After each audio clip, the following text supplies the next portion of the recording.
We are days away from the NBA trade deadline, and the team that was supposed to run away with the title, the Monstar Brooklyn Nets, have lost 8 in a row.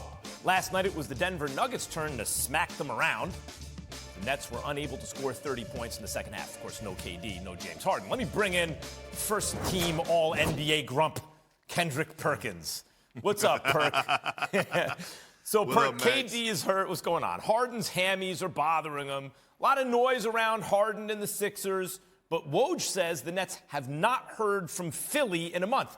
So should they pick up the phone? They should. They should. And here's why. Because James Harden, Kyrie Irving, and KD, we already know this, Max. They was always supposed to sign before the season. And you don't want to chance the risk of losing James Harden in free agency for nothing. So at the end of the day, right now, people could say what they want, but James Harden is frustrated. And he should be frustrated because he came there for one reason and one reason only, and that's to win the title. If I'm James Harden, I want out. I would love to go to Philly and play with Big Joel Embiid, who's, by the way, leading the league in scoring. So if I'm the Nets, I would pick up to try to get a Ben Simmons. I think it's a win-win situation for both parties. Why not? Well, I don't know, maybe do it when it's a sign and trade. I mean, if you're the Nets, you're hoping everyone gets healthy and you make a run, I think, right now. Steve Nash said, but I understand what you mean. The fit is good in theory if guys really want to move. Steve Nash says James Harden, and this is a quote, told me he wants to be here. When you watch the Nets, Perk, does it look like Harden wants to be there?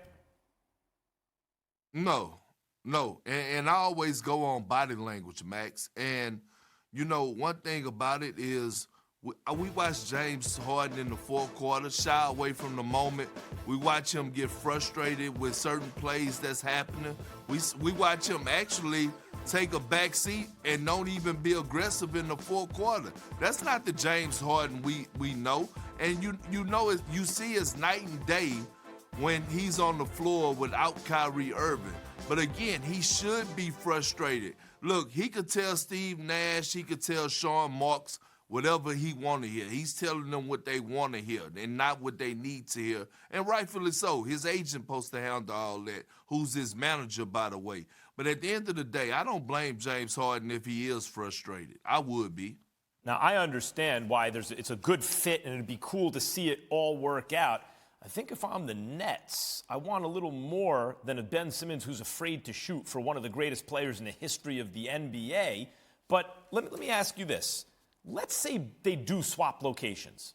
Maybe it's not exactly straight up, but they swap teams. Who's better, the Nets with Simmons and KD when he's healthy, and Kyrie as many games as you have him when he's on the road, whatever, or the Sixers with Harden and Embiid? Max, that's an easy one, man. The Philadelphia 76ers, they would win the Eastern Conference. James Harden and Joel Embiid on the same team, along with some of the other pieces they have, they would absolutely win the East hands down. It would be no team that would be able to stop that force. First of all, they're two of the best one-on-one players in the game today. And then if they running high pick and roll and two-man game together, you mean to tell me that ain't a dangerous sight to see? Yeah, it's impossible. Philly would easily win. He was benched for the overtime, but they won. So should Lakers fans feel better or worse after this game? You know what? I don't know how they should feel, but I do know that Russell Westbrook should feel some type of way, and not towards Frank Vogel, not towards the fans of the Los Angeles Lakers, but towards himself. Look, the fact of the matter is this. He has to play better. And if he don't, then he has to sit down. Right now, the Lakers have no room to keep on trusting in Russ. Russ has to earn the trust of not only the fans, but of his coaching staff and his team again. Because right now, when you look at the Lakers, it's LeBron James and AD, obviously, but the third option now has become Malik Monk. And until Russ plays better and shows Frank Vogel and the coaching staff that they could trust him again, then, hey, it's all on Russ. But I don't know how they should feel. They should feel good that they finally got a win. I just want to go on record right now as saying I have not lost faith in Russell Westbrook. I've never wavered on this. I know he looks awful right now. Every single year it's the same. New team, new teammates, 4 years in a row now. He looks really bad in the first half. It takes him time to figure things out, and then he catches fire in the second half. I'm not worried about Westbrook, but you're absolutely right. He's going to have to gain that trust. Okay, can we talk about the Knicks for just a second? This game was a tough loss for them. Why? But that's a good point. That's not the story, Perk, that it's a tough game. This is. Julius Randle getting into it with a team staffer on the sideline. Perk, I know players argue with coaches. You know, everyone's competitive and wants to win and stuff, but what's your reaction when you see this video? The same thing I've been saying for weeks, that it's time for the Knicks and Julius Randle to part ways, Max. And here's why. It's not because Julius Randle is not a hell of a player, but sometimes people grow apart. And I think right now they're just not on the same page. You could clearly see that Julius Randle is frustrated for whatever reason, whether the offense have changed or anything to that nature. And look, if I'm the Knicks, I would consider trading Julius Randle right now before his value drops. Let them get back some good pieces and move forward. Give some more room for Obi Toppin to start playing some more minutes. Easy and more touches for R.J. Barrett.